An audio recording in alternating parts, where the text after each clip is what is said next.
Okay, time to explore the relationship between ministers and civil servants in a little bit more depth. We've looked at influences on a minister. Now we want to look at the factors that influence the relationship between ministers and civil servants. That 9-mark question. Just to remind ourselves, there's 3 key principles that describe the relationship that exists between ministers and civil servants. First of all, civil servants are neutral. They serve the state, and as a result of which can serve all governments, no matter what ideological view. So within elections, you can have a change of government, but the civil service remains the same. This relates to the second principle, their permanence. The civil service composition remains the same, no matter what change of government happens, but that allows us to provide continuity between policies and the implementation of those policies between governments. Finally, civil servants are expected to be anonymous.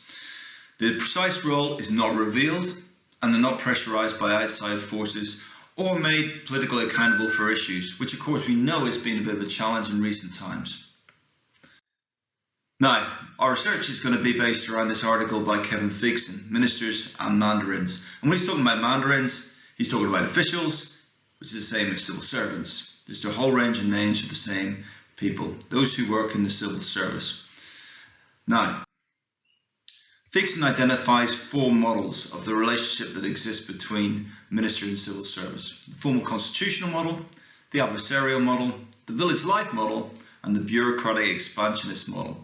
And we need to understand the different nature of these models and how they can be applied when we see these situations occur in government. To allow this, we're going to explore the relationship between the minister, as you can see here, and the civil servant, the mandarin.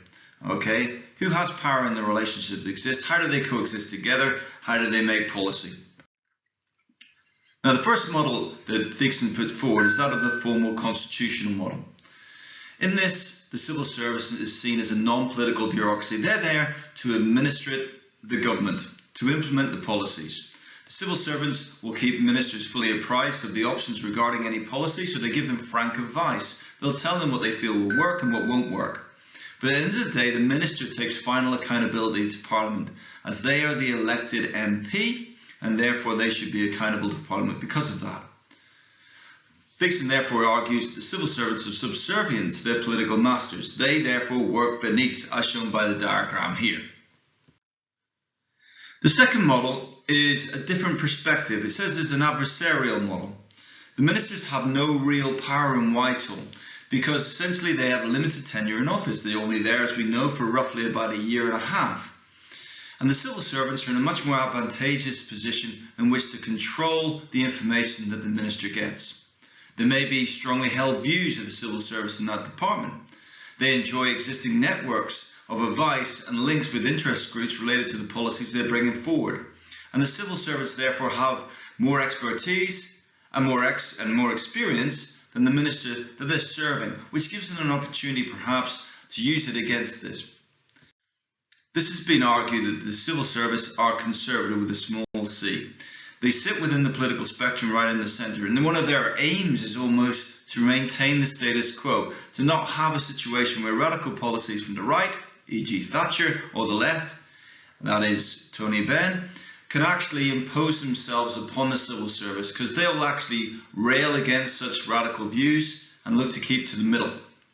This has been a major critique of those on the right and those on the left over time, who feel that their radical policies are basically undermined by the longevity of the civil service, and their permanence actually makes it more difficult to make major changes. The third model is the village life model, and that takes a completely different perspective to the formal constitutional or the adversarial model.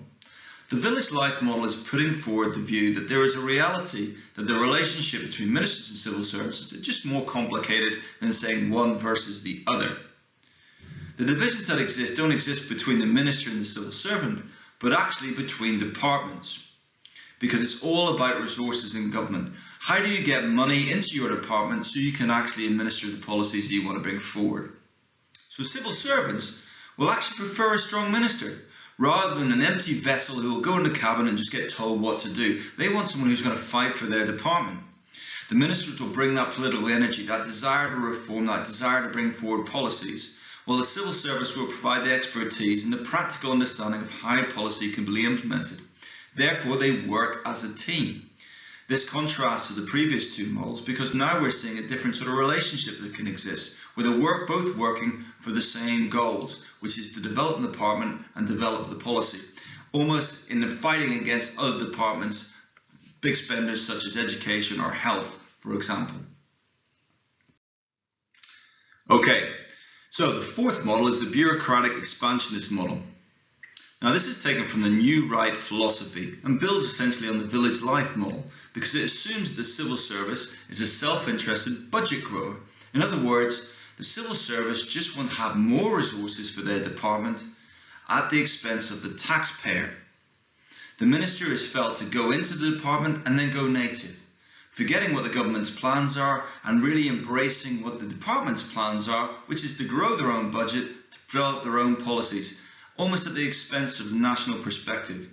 Departments therefore frustrate the Prime Minister's desire to cut spending, leading to a bloated and inefficient bureaucracy.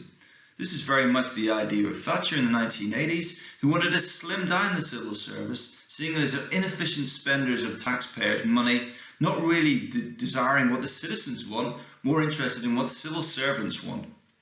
Okay, there are your four models. Your next job is to write up those models in the form that's been created for you on the OneNote page. Good luck.